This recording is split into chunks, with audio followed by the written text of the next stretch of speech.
Suivez tous les lundis, mercredis et vendredis votre émission Toc Toc. Toc Toc passe au crible les grands sujets de l'heure et développe des thématiques sur le plan social, politique, économique, sportif et culturel.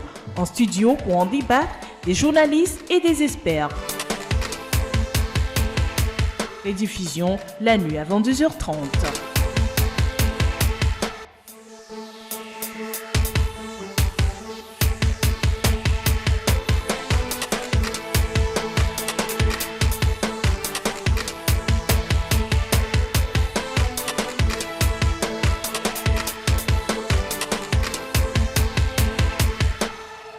Mesdames, Messieurs, bonjour. Une nouvelle semaine démarre aujourd'hui. Nous sommes toujours au rendez-vous de l'émission Toc Toc. Toc Toc de ce lundi reçoit en studio, comme d'habitude, deux confrères. Nous avons pour la première fois sur ce plateau le directeur de publication du journal Chronique de la semaine. Il s'appelle Dominique Aliziou. Bonjour Dominique. Bonjour.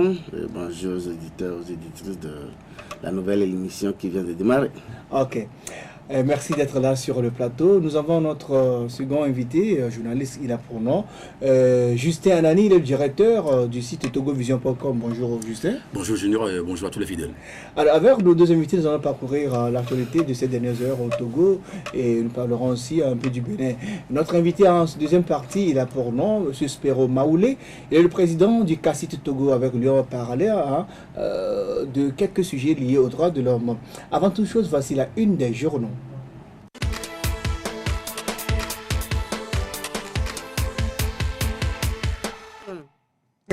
Rapidement, la une des journaux de ce lundi.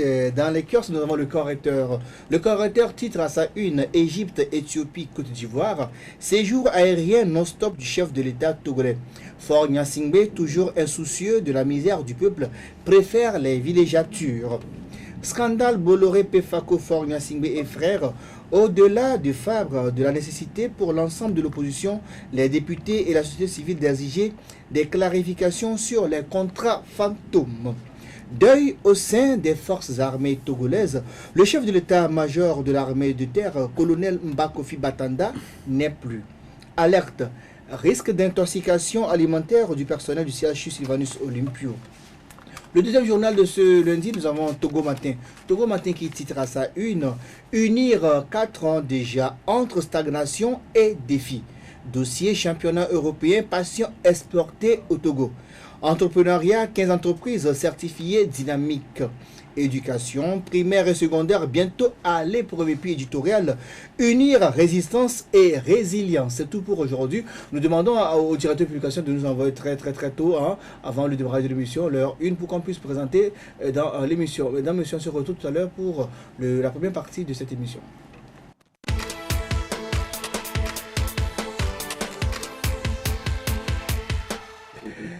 Alors je rappelle que nous avons sur ce plateau Dominique Aliziou, directeur de Chronique de la semaine, et Justin Anani, le directeur de togovision.com. Mesdames, messieurs, rebonjour. Rebonjour Junior.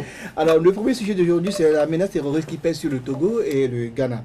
Alors le Ghana et le Togo seront probablement la cible de nouvelles attaques islamistes semblables à celles qui ont frappé récemment le Burkina Faso et la Côte d'Ivoire.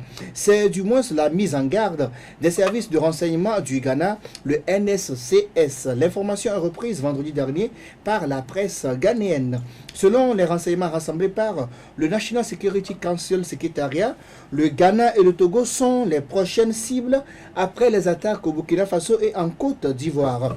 Selon les mêmes services cités par l'agence France Presse, la menace est renforcée par des informations obtenues lors de l'interrogatoire d'un terroriste malien identifié comme étant le cerveau des attaques à Grand Bassam en Côte d'Ivoire, pris en charge par les autorités ivoiriennes. Alors la dépêche de l'agence France Presse a été massivement relayée par les médias internationaux, dont même Paris Match en a parlé. Vendredi dernier, l'Alternative en a aussi parlé.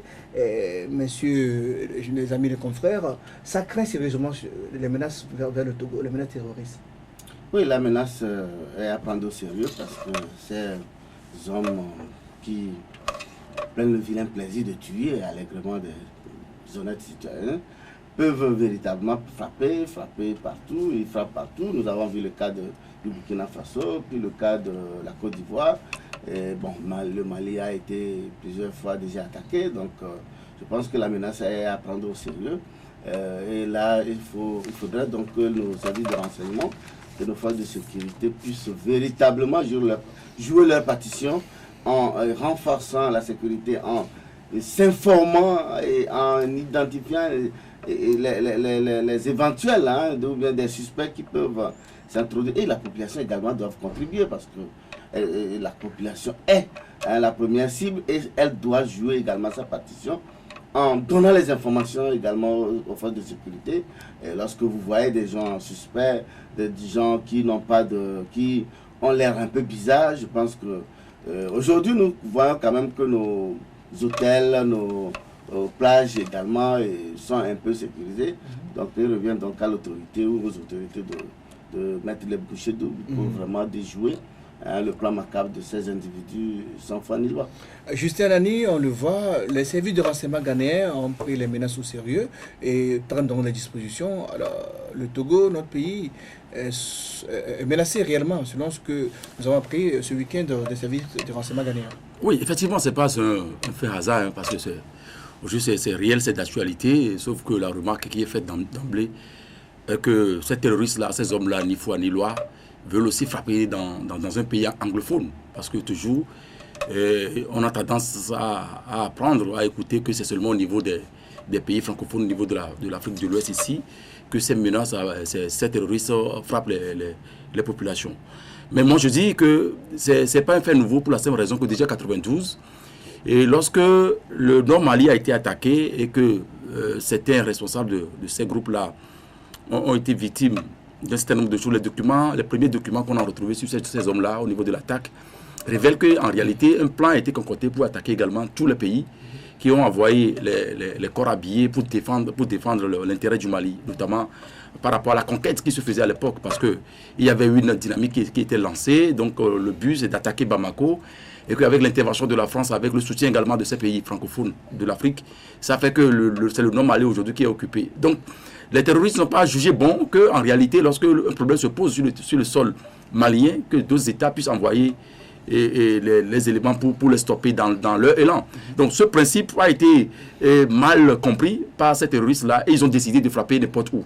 Et c'est là où moi je dis que lorsque vous avez affaire avec les gens qui n'ont pas peur de la mort, donc vous êtes tellement cul. Donc cette menace-là est réelle depuis. Et au même moment, donc dans un plan qui a été quand même découvert au niveau des terroristes au niveau de l'Afrique et de l'Arabie Saoudite après l'assassinat de Ben Laden, il a été retrouvé que le Kenya et le Togo aussi faisaient partie du plan de Ben Laden à l'époque déjà. Donc ça voudrait dire que lorsqu'on parle de la menace terroriste envers le Togo, c'est un fait réel. Et il revient maintenant aux autorités de prendre toutes les dispositions, au-delà de ce qu'on observe, parce qu'il y a des stratégies qui sont mises ici et là, mais il va falloir que les populations aussi doivent quand même redoubler d'efforts, les forces de sécurité aussi, et les dispositions doivent quand même être prises pour essayer de contrecarrer toutes ces menaces. Aujourd'hui, c'est un fait réel. Le Ghana aussi est pointé du doigt pour démontrer à suffisance qu'en réalité, ce n'est pas seulement au niveau des pays francophones que ces cellules-là veulent quand même dicter le loi. Alors, au vu de ces éléments, les services de l'immigration ghanéenne ont donc demandé aux agents qui sont postés au niveau des frontières, surtout les frontières non conventionnelles, de redoubler de vigilance et contrôler, d'accélérer ou bien les mesures de contrôle. Alors, que dit du Togo? Ouais, nous partageons une grande frontière avec le Ghana, mais il faut reconnaître que nos frontières sont peureuses. Il y a en dehors des frontières conventionnelles où ils sont postés les agents de sécurité et autres, la douane et autres. Mais il y a nos frontières, il y a des accès aussi faciles par endroit.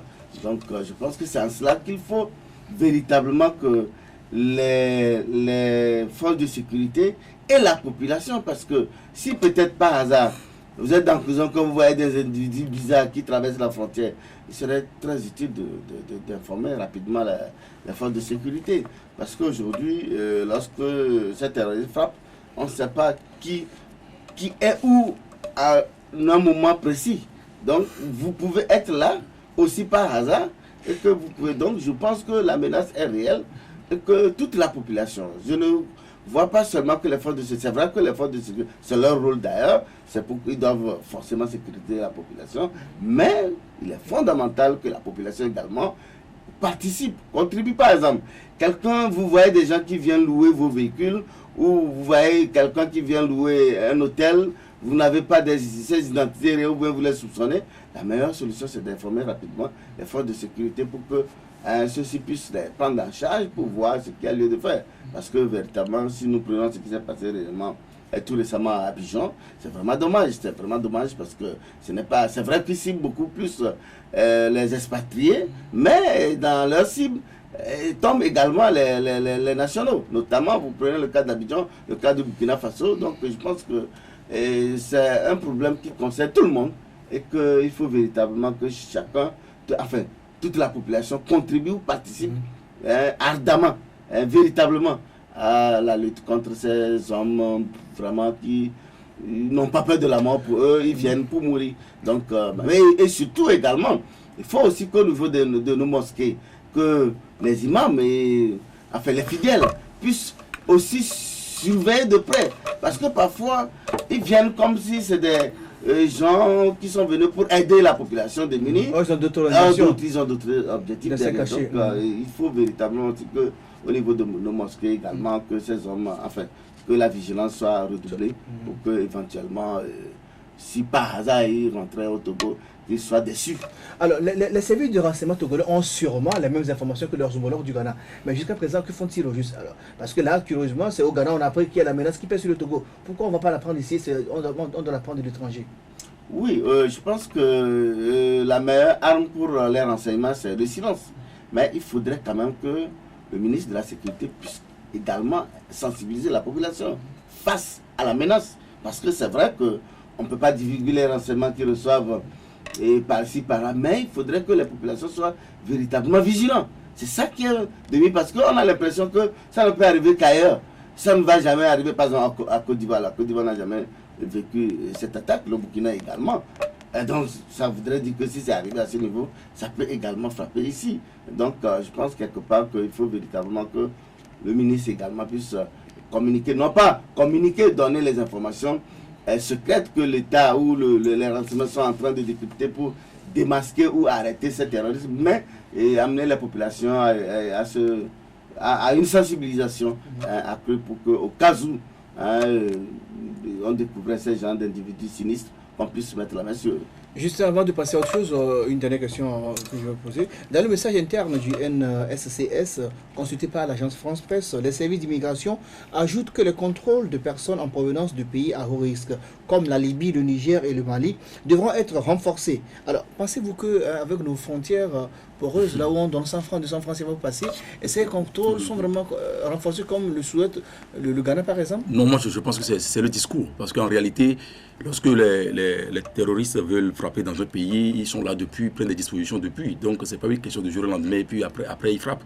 C'est une question d'organisation. Donc, ces djihadistes-là, lorsqu'ils ont dans leur plan un pays peut-être à attaquer, et c'est pas à massacrer, donc je pense que c'est une question de stratégie. Lorsqu'on parle même de la mise en place même de structures de sécurité au niveau de nos frontières, les frontières sont peureuses. Et c'est pas une question de suivre les étrangers en provenance de tel ou tel pays où la menace terroriste est tellement réelle qu'il faut essayer de dissiper sur la question. Mais moi je pense que c'est une question d'organisation aujourd'hui. Donc contrecarrer les terroristes, les bloquer dans leur élan, c'est une question d'organisation. Si l'organisation est bien faite, moi je pense qu'à partir de ce moment-là, on peut y arriver. Dominique qui touchait tout à l'heure un aspect qui est tellement capitalissime. Lorsque vous vivez dans un pays où la pauvreté est tellement galopante, les jeunes ne trouvent pas fait. Ils pensent que lorsque on se reconvertit dans telle ou telle considération religieuse ou culturelle ou traditionnelle, c'est là où il y a le salut. Je pense que très rapidement, on peut se faire manipuler. Donc à travers ces manipulations-là, on est prêt à tout. Parce que vous avez accepté X, Y de francs parce qu'il y a ceci, il y a cela, ou de cadeaux, et ainsi de suite. On vous pose peut-être une condition par rapport à un truc. Vous avez jugé bon que lorsque vous l'acceptez, vous avez la satisfaction. Voilà, vous avez la satisfaction. Donc je pense que lorsque vous mettez tous ces éléments-là en branle, ça démontre la suffisance en réalité. Lorsqu'on veut aller vers la guerre contre le terrorisme aujourd'hui, c'est une question d'organisation. Et l'organisation suppose également qu'il faut passer par tous les moyens pour éradiquer la pauvreté aujourd'hui qui est tellement galopante dans nos pays. Et le Togo, on n'en parlons pas. Et je pense qu'à partir de ce moment-là, on peut arriver au bout de ces terroristes-là. Deuxième sujet de ce jour. J'avais voulu juste rapidement. Et de l'autre côté, lorsque nous prenons ce qui s'est passé au Burkina Faso, par exemple, l'attaque a eu lieu à quelques mètres du camp de la gendarmerie. Mais je vous dis qu'ils ont mis pratiquement 1 heure avant d'intervenir. Il faut également qu'à ce niveau, nos forces de sécurité puissent être prêtes, surtout. Et ils ont tous récemment fait des simulations. Oui, des simulations, oui. Il y a maintenant des forces spéciales. On a des forces spéciales. On a des forces spéciales, mais il faut la promptitude et la capacité de réaction rapide. Et au lieu d'attendre là, parce que je vous dis que c'est aussi l'intervention rapide des forces de sécurité qui peut mettre éventuellement en déroute ces terroristes dans leur plan macabre. On va parler du deuxième sujet, on parlait du politique. Politique avec la multiplication des partis politiques au Togo ces derniers temps. On a vu, en l'espace d'1 an, on a eu par exemple 3 partis, je peux citer les démocrates, Togo Troma, et un dernier qui va naître dans les heures à venir, ça s'appelle Nouvelle Dynamique. Alors, est-ce la vitalité de la démocratie au Togo? Mais pourquoi pas? Je pense que c'est d'ailleurs pourquoi le 5 octobre, ceux qui ont lutté ont voulu que véritablement que les Togolais soient libres pour créer leur parti politique. Donc si aujourd'hui, pour une population de 6 millions d'habitants, nous allons vers 7 millions, mais pour le moment nous sommes à 6 millions, et si on a aujourd'hui plus de 100 partis, plus de 100 partis, je pense que le problème ne se pose en rien. Si demain Junior veut créer son parti, c'est son droit le plus absolu. Moi je pense que c'est vrai qu'on a l'impression, il y a d'ailleurs certains partis qui sont inactifs sur le terrain. Ils sont créés juste, ils font leur entrée solennelle et puis on les voit, on les entend et puis plus rien. Et peut-être c'est le président seul qui apparaît sur les médias pour tel ou tel. D'autres même n'ont même pas les moyens de positionner leurs militants, des candidats à des différentes élections. Donc je pense quelque part que c'est une bonne chose, mais que ces partis aient les moyens de faire le travail, enfin, de se mettre dans l'arène du jeu politique, parce que, quelque part, ils ne sont pas créés juste pour aller prendre d'assaut les médias pour crier fort, mais ils sont créés pour également postuler, aller vers les populations et dire ce qu'ils ont. Et surtout diriger le pays un jour. Ah oui, pourquoi pas, c'est l'objectif premier d'un parti politique. Oui. Mais donc, bon, seulement ce que nous voyons, je vous dis qu'à peine sur les centaines de partis politiques, à peine on a une vingtaine qui sont actives. Donc le reste, c'est peut-être sur les radios, dans les journaux et autres là que nous les entendons. Et parfois ces partis politiques se résument à une seule personne, à un seul individu. Je prends par exemple le parti de Claude Amégavi, il est le seul dans son parti. Mais pour l'instant on n'a pas la preuve parce que c'est lui seul qui peut pas sur les médias, mais c'est pas évident qu'il soit le seul dans le parti quand même. Lorsque moi j'ai mené mes investigations, apparemment il est seul. Bon, vous le dites parce que je ne peux pas vous le refuser de parler. Alors, Justin Nani, que devient alors le slogan de Tchekpo où le professeur Ninavi disait « Démocratie d'abord, multipartisme après ». Aujourd'hui, c'est le contraire qui se produit. Oui, je pense que sur cette base-là, il y a quand même enlevé un certain nombre de choses, parce qu'il ne faut pas faire l'amalgame. Lorsqu'on parle de la démocratie et on parle du multipartisme, c'est deux choses différentes. Et la multiplicité ou le pluralisme des partis politiques, c'est autre chose. Mais lorsqu'on parle également de la démocratie, par essence, le respect d'un certain nombre de principes, la mise en place des institutions, donc le peuple qui a son droit, qui peut choisir librement ses dirigeants, c'est également autre chose. Vous faites allusion tout à l'heure par rapport à ce discours du professeur Léopold Ninavi, discours de Tchekpo. Effectivement, c'est parce que le professeur, à l'époque, voyait que si on veut mélanger tout ensemble, on risque de passer à côté de la plaque. Et c'est la réalité qui est là aujourd'hui. Et chacun se lève du jour au lendemain et dit, bon, il est chef de parti politique, et ça pour autant avoir peut-être les éléments nécessaires pour aller travailler de façon convenable, comme les tests le souhaitent. Et vous êtes parti politique, les tests vous recommandent de faire un certain nombre d'actions sur le terrain. Sensibiliser, éduquer les populations. Et au même moment, lorsqu'on parle du pluralisme, on parle également de la démocratie. La démocratie, par principe, vous recommande également qu'au niveau des acteurs, qu'ils arrivent à bénéficier du subventionnement de la part de l'État également, pour faire le travail. C'est un ensemble. Et les partis politiques aident, même ceux-là qui sont au pouvoir, qui dirigent, à développer le pays. Je pense que c'est un peu ça, l'ensemble. Mais le constat qui est fait aujourd'hui, chacun se lève et crée son parti politique. Donc son domaine de prédilection, c'est sur les antennes. Alors il y a des avantages à être président du parti au Togo? Mais je ne sais pas le dire parce que moi je dis par moment que lorsque vous vivez dans un pays qui n'est pas une démocratie, et la dictature qui est là ou dictature militaire qui est là, on plaque tout ensemble. L'essentiel, on fait on peut manipuler, je dirais, ces acteurs politiques-là. Tantôt, quand il y a un scrutin de taille, ce sont eux qui vont sortir et vous dire, voilà, n'allez pas à ce scrutin-là. Qu'est-ce qui est caché derrière? Quels sont les avantages, les garanties? Personne ne le sait. Donc ça fait qu'en réalité, au lieu d'aider à contribuer à ce que le jeu politique soit véritablement démocratique, à amener les acteurs également à comprendre le sens qu'en réalité, lorsqu'on parle de la démocratie, c'est le pouvoir qui doit revenir d'abord au peuple. Et c'est le peuple qui a le dernier mot à dire. Non, ces acteurs politiques-là qui sont là, qui en réalité, moi je dis, qui ne représentent que ce qu'on appelle le potata, n'arrivent pas à jouer pleinement le rôle. Et ça fait qu'aujourd'hui, les partis politiques poussent dans le pays comme de champignons. Ils jouent quel rôle? Personne ne le sait. C'est là où se trouve malheureusement l'interrogation. Dominique. Ouais, ben, c'est dommage que dans l'intervention de mon confrère, tantôt, il parle d'une dictature. Je ne sais pas si c'est pas du Togo d'un autre pays. Parce que dans ce pays où nous avons cette liberté de faire ce débat ici, dans toute liberté, je ne sais pas en quoi il peut qualifier le Togo d'une dictature. Dans un pays où les gens ont la liberté de créer des partis politiques et qu'on a une centaine, je ne sais pas en cela si c'est une dictature. Nous savons ce qu'on appelle une dictature. La dictature, c'est une pensée unique dans un creuset national, ce que nous avons vécu dans un passé récent. Aujourd'hui, nous devons quand même saluer que le Togo est sur les rails et vraiment est en plein processus démocratique et que nous avons beaucoup de... Aujourd'hui, par exemple, lorsqu'on parle des élections dans certains pays, notamment le Tchad, ou le Congo, où les téléphones portables, Internet, tout est coupé.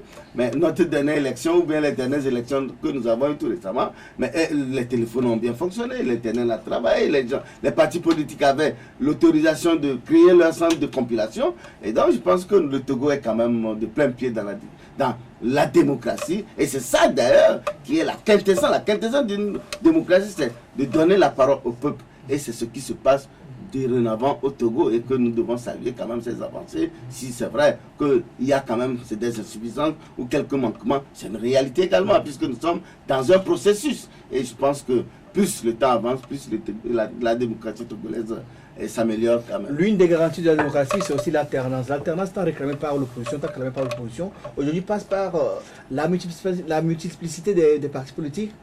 Oui, et j'entends toujours dire que l'alternance, c'est ça le socle de la démocratie. Je me dis non. Je me dis non. L'alternance, c'est le peuple qui décide. Si le peuple trouve en quelqu'un qu'il est bon, et à chaque fois, chaque 5 ans, il se soumet à sa décision, alors, je ne sais pas quel est le problème. Donc, là, ça serait une autre dictature. Il y a problème d'imposer au peuple ce que les gens veulent. Il y a problème parce qu'il n'y a pas de limitation de mandat. Mais je vous dis, vous prenez l'Allemagne aujourd'hui, il n'y a pas de limitation de mandat. L'Allemagne, même si c'est une démocratie parlementaire, même si c'est un régime parlementaire. C'est l'Assemblée nationale qui désigne la chancelière. C'est comme vous prenez le cas de l'Afrique du Sud, c'est l'Assemblée également qui élit le président. Mais là-bas, c'est 2 mandats. C'est limité. Là-bas, c'est limité. Oui. Malgré que c'est un régime parlementaire. Mais alors qu'en Allemagne, c'est un régime parlementaire, mais non limité, comme en Angleterre également. Donc je pense que c'est le peuple qui décide.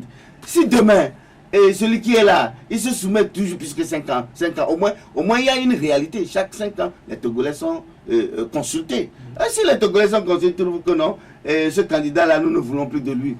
Le peuple, il est libre, soit le peuple a la liberté de décider, de choisir qui doit le diriger. Mais à chaque Dominique, une question. J'ai l'impression, oui. Vous me permettez? Oui. À chaque élection, l'opposition conteste le scrutin et parle de fraude.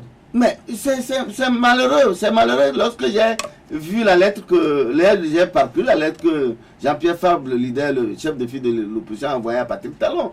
Et il a salué la démocratie parce que là, Zissou a appelé Patrick pour le présenter, pour le féliciter. Mais c'est ce que lui ne sait pas faire ici. Puisqu'il a été battu. C'est même les compilations qu'il a réalisées au niveau de son centre. Il savait qu'il a lamentablement été battu. Et l'Union européenne qui a mis en place un centre de compilation au niveau de Odaoba. Avec la société civile. Avec la société civile. Donc les diplomates se sont déplacés pour aller suivre, scruter, point par point, les chiffres qui tombaient. À la fin, dit non, c'est parfait. Alors, je ne sais pas, je pense que la démocratie, au fait, aussi ça. Savoir connaître ou accepter son échec. Savoir féliciter ton adversaire qui a gagné, comme cela se fait dans les autres pays. Et je pense que la prochaine fois, Jean-Pierre Facile advenait qu'il mordait encore la poussière, qu'il ait l'honnêteté au lieu de rester là crier à une faute qui n'existe nulle part. Juste à l'année rapidement. Oui, moi je ne fais pas la même lecture que Dominique à Lizou. Je ne veux pas la faire pour la simple raison qu'en réalité, tout à l'heure je parlais de la dictature. Ce qui est observé aujourd'hui au Togo, c'est la dictature modernisée. La dictature modernisée suppose qu'on met en place les institutions, mais toutes les institutions sont inféodées par le chef, le patron qui est au sommet, qui est le chef de l'État, qui décide de tout et ça évolue. On ne peut pas parler de l'indépendance de la justice aujourd'hui au Togo. Or, la démocratie, même par essence, le socle même de la démocratie, c'est l'indépendance des institutions de la République. Et parmi ces institutions de la République, la justice qui doit jouer pleinement son rôle. Mais lorsque les acteurs au niveau de la justice sont tellement inféodés, sont manipulés à loisir, et je pense qu'à partir de ce moment, on ne peut pas parler de la démocratie. Ça, c'est le premier constat. Le second constat, vous avez posé une question qui est très intéressante. Parce que lorsque le peuple a le pouvoir, et c'est le peuple qui doit décider, qui doit élire ses dirigeants, je pense que dans une démocratie, lorsque le mandat est limité, aussi idiot qu'il soit, ce peuple-là ne peut jamais donner auction à une seule personne pour combien de fois, je ne sais pas. Mais étant entendu que le mandat est déjà limité, vous avez fait peut-être 5 ans, au second mandat encore 5 ans, ça vous donne de facto que vous partez. Quelle que soit votre intelligence, votre capacité à diriger, vous avez quand même le choix de laisser la main à d'autres personnes parce que vous n'êtes pas l'unique du genre sur le territoire qui puisse quand même diriger.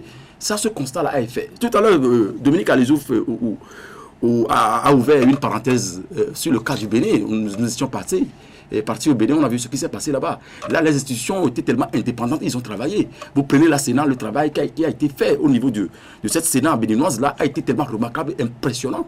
Le travail qui a été fait par le président de la Cour constitutionnelle, M. Théodore Olo, mais ça a été impressionnant. Donc, je dis que ce constat-là, on ne peut pas ramener ça ici autour.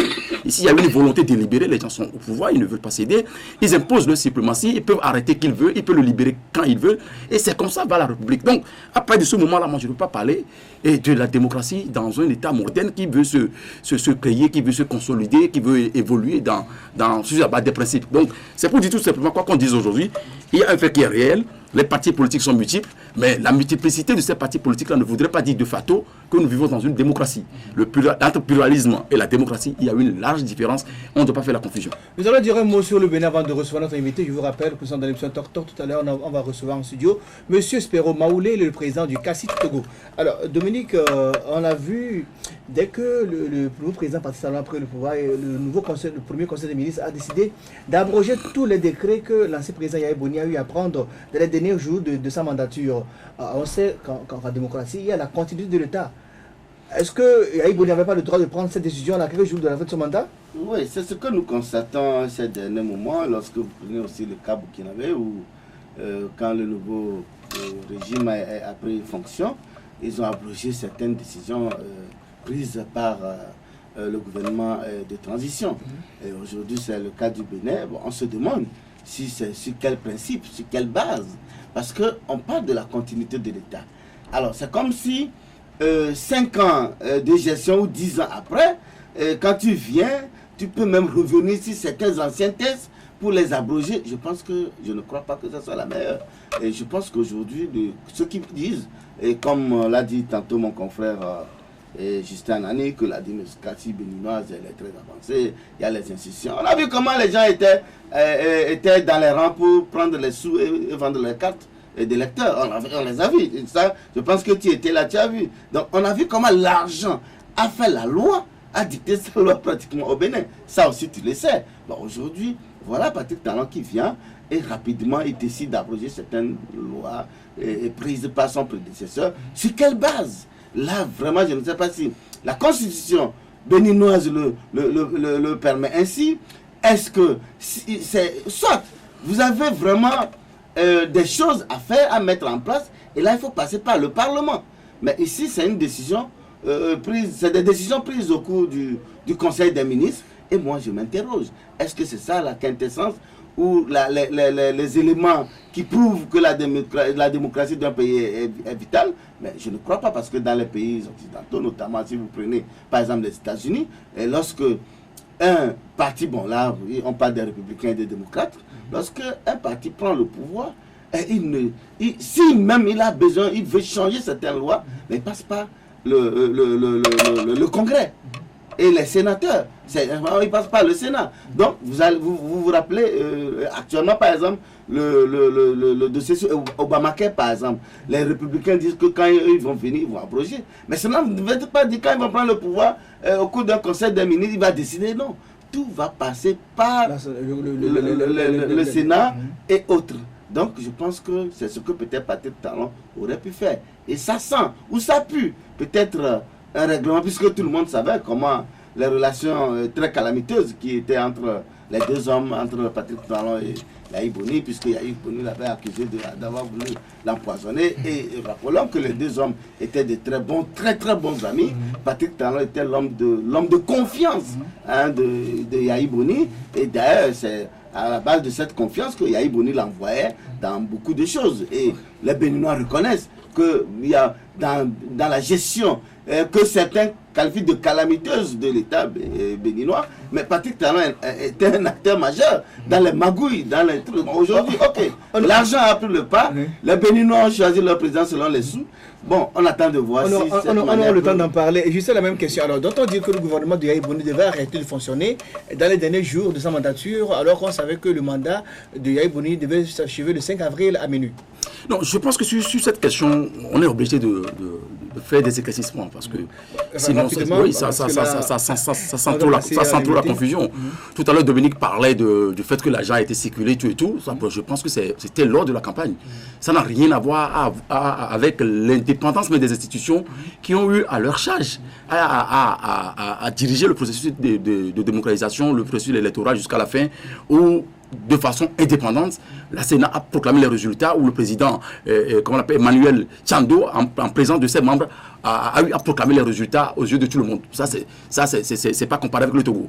Et par rapport, par rapport également à l'indépendance même de cette concours constitutionnel qui a mis du temps à travailler de façon fondamentale, claire, à proclamer les vrais résultats aujourd'hui qui ne souffrent pas de contestation. Ça, c'est un fait. Maintenant, lors de la campagne, parce que chaque acteur sur les 33 candidats au départ, on a vu que ce que ça a donné, c'était une opération de charme. Chacun est parti sur le terrain pour chercher à convaincre, et ainsi de suite. Ça, c'est également un autre fait. Maintenant, par rapport aux dernières décisions qui ont été prises par Dr Yahi Boni, Thomas, dans les dernières périodes avant, mais je pense que ça a été tellement catastrophique. Toujours dans les 2 dernières années. Il y a des concours qui ont été faits, des recrutements ont été faits de façon.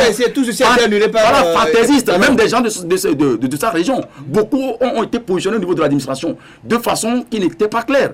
Donc je pense que lorsque un candidat est arrivé au pouvoir, qui parle de la rupture, et on met en cause même le résultat proclamé par ces concours. Non seulement au niveau de l'administration, mais c'est tout le peuple qui en parle, avec la corruption qui est tellement au top. Je pense que lorsque vous êtes un président de la République sérieux, à partir de ce moment-là, vous pouvez annuler. Et lorsque vous annulez, maintenant, vous réorganisez. S'il faut solliciter le concours des bailleurs, des partenaires, à ce que ça soit clean, vous le faites. Et je pense que c'est à partir de ce moment-là qu'il faut relever le problème qui se pose. Maintenant, vous avez vu que entre le premier tour et le deuxième tour, Yahi Boni a fait le remaniement ministériel. C'est du jamais vu. Entre le premier tour et le second tour, Yahi Boni a remanié son gouvernement.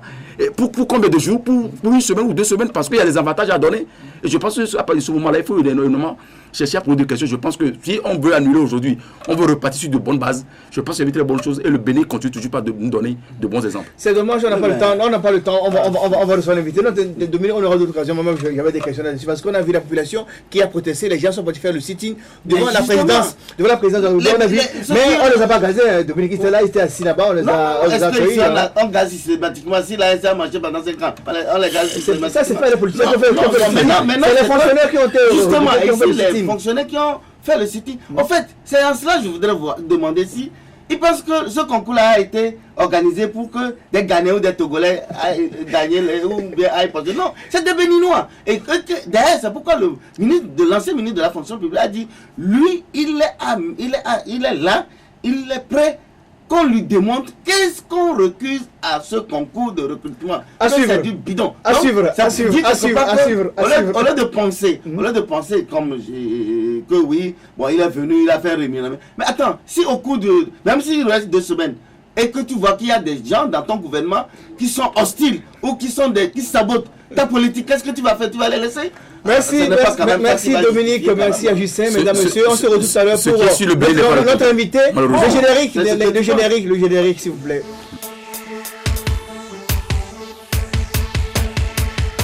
Suivez tous les lundis, mercredis et vendredis votre émission Toc Toc. Toc Toc passe au crible les grands sujets de l'heure et développe des thématiques sur le plan social, politique, économique, sportif et culturel. En studio pour en débattre, des journalistes et des experts. Rediffusion la nuit à 22h30.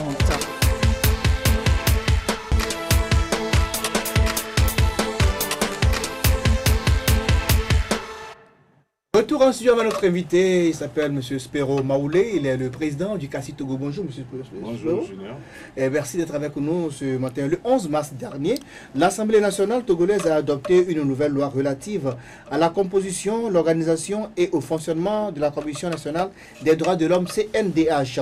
Cette nouvelle loi devrait permettre à la CNDH de mieux jouer son rôle de protection et de promotion des droits humains au Togo et d'assumer le mandat de mécanisme national de prévention de la torture MNP, conformément au protocole facultatif de la Convention des Nations Unies contre la torture. Le CACIT relève un certain nombre d'inquiétudes et l'a relevé, donc l'a affirmé dans un communiqué de presse sorti la semaine dernière. Alors, que reprochez-vous à cette loi votée par l'Assemblée nationale le 11 mars dernier? Merci. Tout d'abord, sur la forme, nous avons un petit problème parce que depuis un certain moment, nous remarquons au Togo quand même qu'entre le temps où il y a le projet de loi et le temps où il y a l'adoption, il n'y a pas un temps suffisamment intéressant pour les associations de la société civile de pouvoir réagir, d'apporter leur contribution à l'amélioration du texte.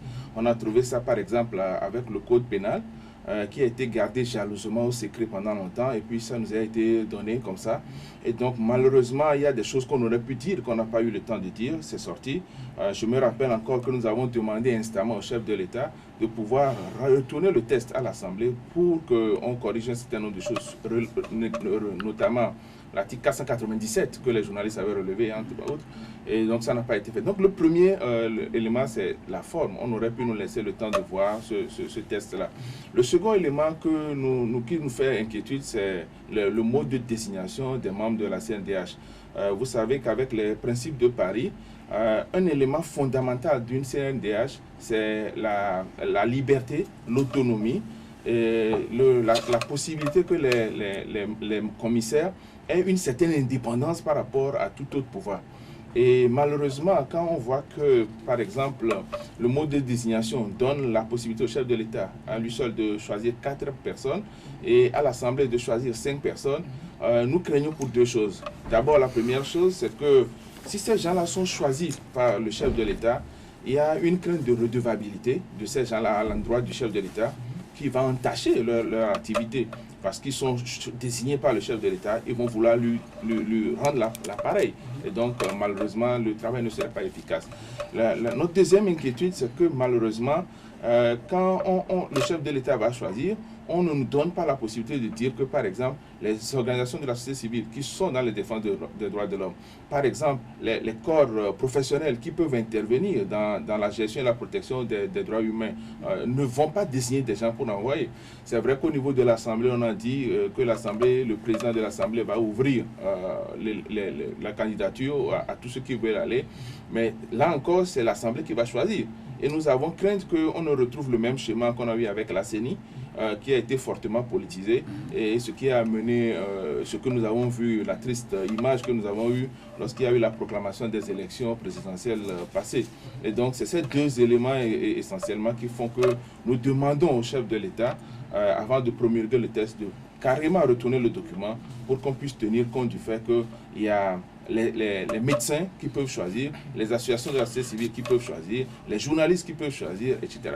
Différentes corporations qui peuvent avoir une influence sur les droits de l'homme doivent choisir des gens. Vous parlez d'hégémonie, vous parlez du risque d'hégémonie du parti au pouvoir sur la commission. Pourquoi? Absolument. Quand vous savez que déjà le chef de l'État, il prend 4, maintenant il reste 5 à désigner, mais au niveau de l'Assemblée nationale, nous savons que la majorité est détenue par le parti du chef de l'État. Donc finalement, ça reviendrait, si on ne prend pas garde, à avoir, si on le fait politique, on aura uniquement des gens du parti du chef de l'État qui vont être là-bas. Et donc ça va donner une coloration politique à cette institution qui doit tout sauf être politique.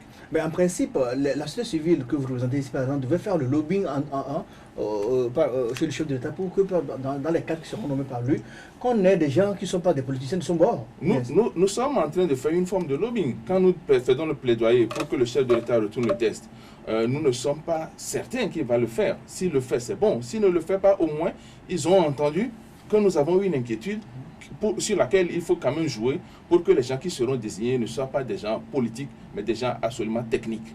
Et donc, c'est une façon à nous de faire notre lobby. Voilà, monsieur Spero, est-ce que vous avez eu à prendre attache avec d'autres associations également de la société civile, des droits de l'homme, ou c'est uniquement vous avez pris l'initiative de faire cette démarche? La première chose à dire dans ce cas-là, c'est qu'au départ, la loi a été votée.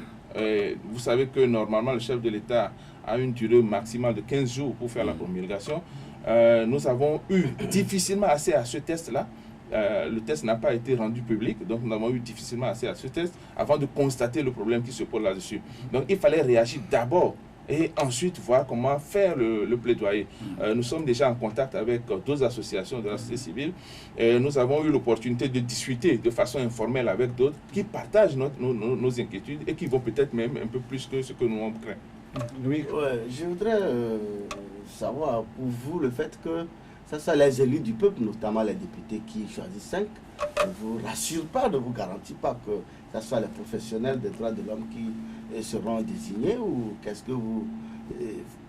pourquoi vous pensez que ça ne peut pas être ainsi? C'est-à-dire que les élus du peuple, puisque eux ils ont été élus par le peuple togolais, et ils sont là-bas, donc on leur donne l'opportunité, et qui ont dit qu'ils ouvrent les candidatures. Et si vous, par exemple, vous voulez postuler, oui, vous postulez, et que vous faites le lobby, on voit votre compétence. Est-ce que vous ne pensez pas, moi à mon avis, que c'est la meilleure voie, ou vous pensez que ce n'est pas la meilleure? Qu'est-ce que vous proposez à cet effet? D'abord, nous, ce qui nous aurait intéressé, c'est que peut-être on ne fasse pas une désignation au niveau de l'Assemblée, une désignation au niveau du chef de l'État. Qu'on arrive à retenir les corporations qui peuvent être vraiment utiles dans cette institution-là, et que les pairs de ces institutions-là désignent des gens, quitte après à les faire passer devant l'Assemblée pour prêter serment ou à les passer devant... Parce qu'il faut quand même qu'il y ait un décret présidentiel qui donne suffisamment de moyens pour que dans les budgets, la commission soit financée. Et donc, c'est naturel qu'on passe par les institutions qui existent déjà, qui sont des institutions nationales, à savoir le chef de l'État et l'Assemblée. Mais désigner les gens par l'Assemblée, je ne vois pas ce qu'il y a vraiment d'utile à ce que la CNDH passe par là. Si c'est la voie qui est choisie, il n'y a pas de problème. Mais assurons-nous au moins, tout au moins, que ce ne seraient pas des gens avec des critères politiques, parce qu'une CNDH à caractère politique est vouée à l'échec. Et ça a été dénoncé dans les principes de Paris, qui a voulu que tout se fasse en toute indépendance et en toute autonomie pour la commission. Les mêmes dispositions existent de désignation des membres, existent au niveau de la HAC, où souvent l'Assemblée désigne 5, le chef de l'État nomme 4. Mais jusqu'à présent, personne n'a trouvé à redire. Oui, mais ça dépend. Là, on ne peut pas mettre la HAC et la CNDH sur un pied d'égalité. La HAC, on sait son domaine d'intervention. La CNDH, on sait son domaine d'intervention. Normalement, même si les choses étaient possibles, on devait avoir une CNDH qui ne dépendrait de personne. Tout comme on devait avoir une cour constitutionnelle qui ne dépend de personne. Et maintenant, si vous voulez que les gens de la CNDH soient redevables au chef de l'État, vous convenez avec moi que le travail ne peut pas se faire convenablement. Parce que la CNDH, dans son rôle de protection des droits de l'homme, aura forcément à faire face parfois à des abus, à des violations des droits de l'homme qui peuvent provenir des membres du gouvernement. S'ils sont redevables aux membres du gouvernement, comment ils pourraient alors gérer convenablement la protection des droits de l'homme? Vous avez dit quelque chose tout à l'heure, vous avez fait un rapprochement avec la CENI, mais si vous prenez le Bénin, la CENI est constituée, ce n'est pas une CENI professionnelle, c'est une CENI également politique comme la CENI du Togo, mais elle a organisé des élections que mon confrère Justin apprécie de juste et de tout et de tout. Ben, pourquoi pensez-vous que le fait que les gens soient choisis, soit pour des conciliabules politiques, parce qu'il faut reconnaître que la CENI politique est due au fait que le Togo est en train de sortir d'une crise et qu'on veut que tous les acteurs se retrouvent. C'est vrai qu'au niveau de la CNDH, c'est pas la même démarche. C'est une institution professionnelle. Maintenant, la question est de savoir si au niveau de la CENI, un certain Pedro s'est beaucoup agité. Et vous pensez que c'est ça le problème et que ça peut arriver aussi au niveau de la CNDH? D'abord, je ne suis pas à la place de votre confrère qui a félicité les élections au Bénin de façon externe. Nous avons tous apprécié la transparence. Mais en interne, on n'a pas montré les difficultés que probablement les gens ont dû remarquer s'il y avait des appartenances politiques. Une CENI technique est toujours mieux qu'une CENI politique. Et maintenant, si je dois revenir à votre question, je pense que naturellement, quand vous dites par exemple que M. Pedro s'est beaucoup agité, il ne se serait peut-être pas agité si les choses étaient allées correctement. Et si les choses ne sont pas allées correctement, c'est probablement parce que les gens défendaient leur chapelle. Et ce qu'on ne doit pas faire avec la CNDH, c'est qu'à aucun moment on ne doit pouvoir avoir une coloration politique ou alors une coloration ethnique ou alors une coloration familiale. Le droit doit être interprété, la protection des droits de l'homme doit se faire de façon la plus impartiale possible. Et donc c'est pour ça qu'il faut éviter les accointances politiques. Alors, le CACID lance aussi un appel à l'endroit du poulet de l'Union européenne, des ambassades accréditées au Togo pour que toutes ces missions-là interviennent en faveur de cette loi. Que demandez-vous juste à ces diplomates? Non. D'abord, nous savons tous qu'il y a la souveraineté des États qui font que les gouvernants peuvent rester sur leur position. Mais nous appartenons à un système globalisé où ce qui intervient au Togo doit concerner également les acteurs externes. Surtout que nous sommes très contents quand ces acteurs externes nous financent. C'est normal que nous puissions écouter également quand ils nous donnent des conseils.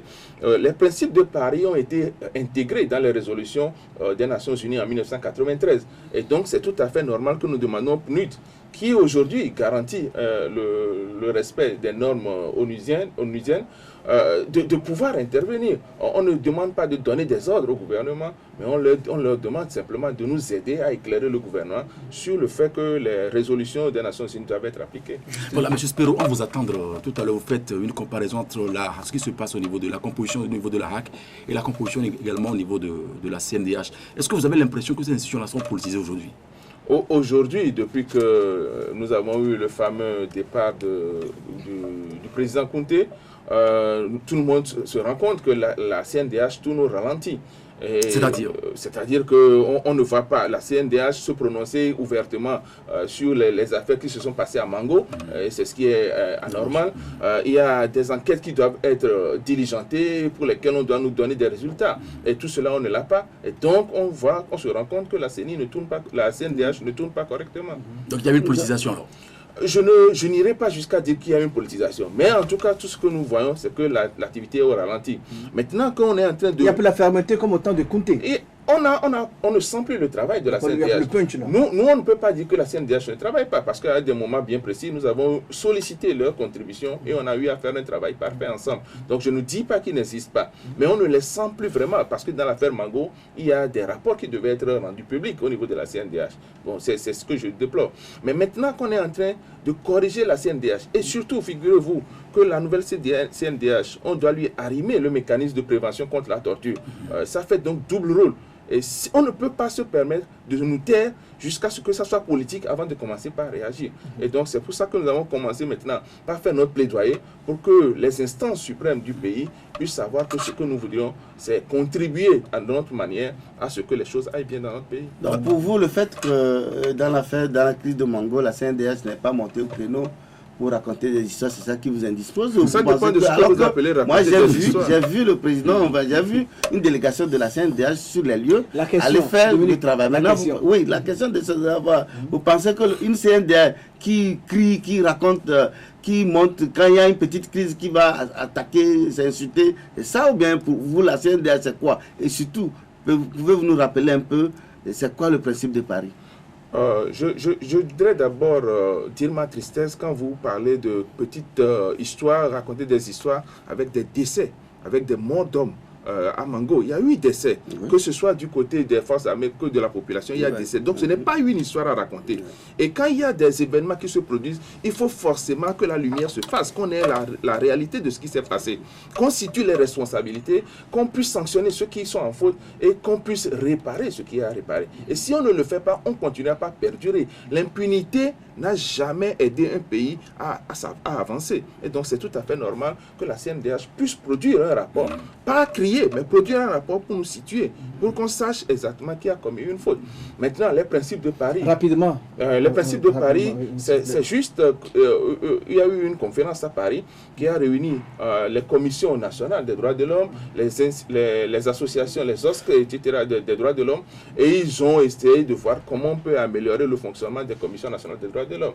Et si nous sommes au Togo, qui a mis sur pied la première commission nationale des droits de l'homme, c'est pour nous une fierté de donner l'exemple que notre commission, elle est parfaite, elle n'est pas politique et qu'elle travaille bien, surtout qu'aujourd'hui le Togo siège au Conseil des droits de l'homme. Le CACI Togo a remporté une victoire tout récemment à la Cour de justice de la CEDEAO à Abuja.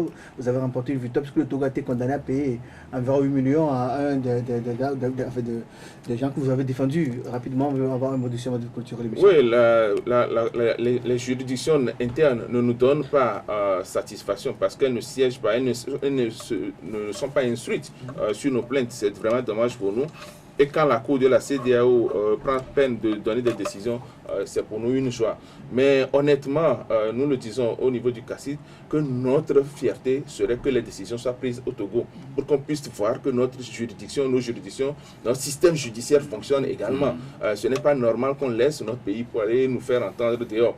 Mais ce qui nous ferait beaucoup plus plaisir, c'est qu'il n'y ait pas de ces actes-là, pour qu'on aille demander à l'extérieur de nous donner justice, parce que ça ne fait pas l'honneur au Togo qu'on puisse continuer par dire qu'il y a des cas de violation des droits de l'homme. Alors, en termes de conclusion, il y a une question? Oui, je m'étonne que le président du CACI puisse dire ça ainsi, parce que vous prenez au niveau de l'Union européenne également, il y a une Cour de justice de l'Union européenne. Est-ce que c'est une question? Oui, je voudrais aboutir à une question. Lorsque un citoyen d'un pays de l'Union européenne ne se retrouve pas dans une décision de justice, peut également saisir. Donc aujourd'hui, est-ce que vous pensez que c'est une mauvaise chose que la Cour de justice communautaire puisse dire le droit, ou bien que les citoyens de la communauté, notamment de la CEDEAO, puissent se plaindre auprès de ces institutions sous-régionales? Heureusement que je n'ai pas dit ça, mais la compétence complémentaire, c'est quand votre juridiction nationale n'arrive pas à rendre justice qu'on va... Non, c'est quand on n'est pas satisfait. Non, ce n'est pas quand on n'est pas satisfait, mais c'est quand nos juridictions ne sont pas aptes à se saisir des affaires qui sont portées devant elles, sanction malaconsort. Nous avons déposé 72 plaintes sur toute l'étendue du territoire togolais.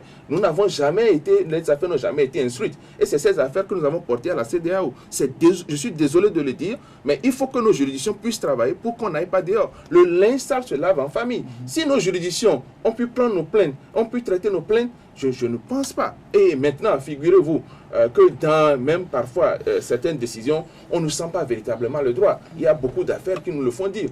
Et donc, c'est une inquiétude. Au lieu peut-être de dire aller à la CEDEAO pour faire, on serait beaucoup plus content si nos juridictions peuvent dire le droit correctement à Lomé et que nous puissions traiter nos affaires sur le terrain.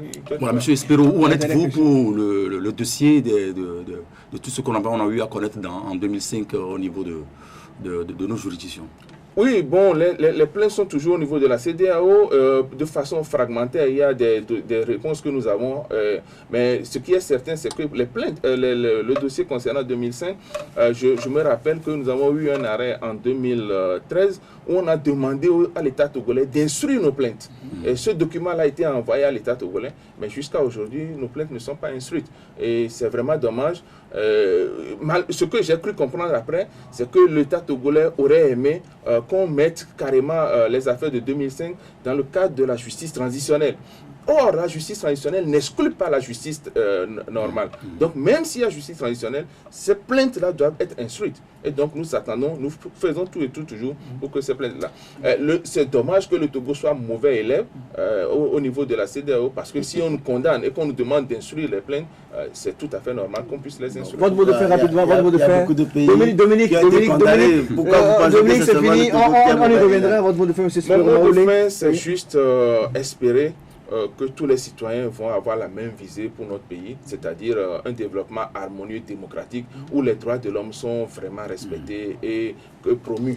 Et donc, nous espérons que le chef de l'État pourrait nous entendre et changerait ce test-là, retournerait ce test à l'Assemblée pour que le mode de désignation soit revu. C'est juste l'article 7, nous ne demandons pas grande chose. Et ensuite, si c'est peut-être l'occasion de le dire, c'est espérer également que nos plaintes sur les victimes de 2005 soient vraiment instruites sur le territoire togolais. Merci M. Maoul Espero. Je rappelle que vous êtes le président du CACI Togo. Et merci, cher confrère Dominique Alizio, directeur de Connu de la semaine. Merci Dominique. Merci. Merci aussi à Anani Justin, qui est le directeur de togovision.com. Mesdames, Messieurs, merci. Talk de ce lundi s'achève ainsi.